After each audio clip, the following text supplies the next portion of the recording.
नदी के बारे में।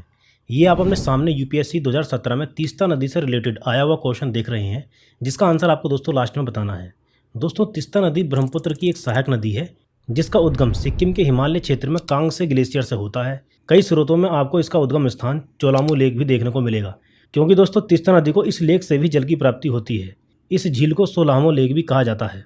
इसके बाद यह नदी भारत के दो राज्य सिक्किम और पश्चिम बंगाल में लगभग 309 किलोमीटर बहने के बाद बांग्लादेश में एंटर करती है और बांग्लादेश में लगभग 105 किलोमीटर बहने के बाद यह नदी ब्रह्मपुत्र नदी में जाकर मिल जाती है। इस प्रकार दोस्तों इस नदी की लंबाई लगभग 414 किलोमीटर है। तीस्ता नदी के ब्रह्मपुत्र में मिल जाने के बाद ब्रह्मपुत्र नदी को जमुना के नाम से जाना जाता है। दोस्तों, तीस्ता नदी की सबसे बड़ी सहायक नदी रंगीत नदी है, जो कि सिक्किम में ओरिजिनेट होकर सिक्किम और पश्चिम बंगाल की सीमा बनाते हुए यहाँ सीमा पर ही तीस्ता नदी में मिल जाती है और यहीं से तीस्ता नदी वेस्ट बंगाल में एंटर कर जाती है। अब दोस्तों आपके सामने यह प्रश्न है यूपीएससी में आया हुआ, जिसका आंसर आपको नीचे कमेंट में बताना है।